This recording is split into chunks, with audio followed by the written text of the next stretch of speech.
Pokiaľ ja si dobre pamätám, a chystali sa teda voľby v Spojených štátoch amerických do prezidentského kresla a všetci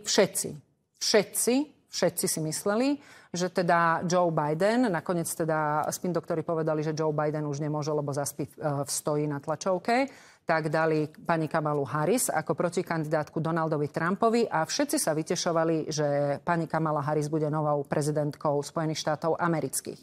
Mohli by sme tvrdiť, že nikto to nevidel. Naozaj by sme mohli tvrdiť, že nikto v Európskej únii nevidel, že novým prezidentom Spojených štátov amerických sa stane Donald Trump. Keby nebolo Viktora Orbána, ktorý ako jediný líder z členských štátov Európskej únie bol pečený varený u Donalda Trumpa, ktorý nakoniec, buďme úprimní, on Kamalu Harris neporazil, on ju rozšľahal na blato.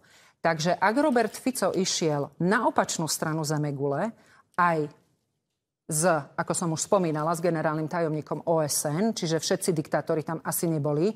Neviem, či tam bol sírsky diktátor, ktorého sa nám teraz aj s pomocou Európskej únie podarilo posadiť do kresla v Sýrii. No tak tým pádom ja osobne si myslím, že Robert Fico určite má nejaké informácie, ktoré ani jeden z nás troch nemá.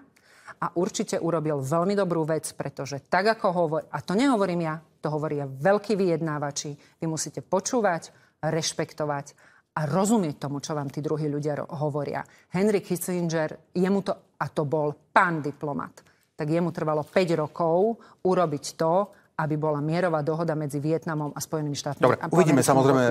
Ak teda respektíve Robert Fico dojedná nejakú dohodu a bude to mať naozaj pozitívne výsledky, o 20 rokov sa nebude hovoriť o Robertovi Ficovi, ale o Slovenskej republike a môžeme byť potom všetci naozaj pyšní a budeme, že sme Slováci. Dámy, ďakujem.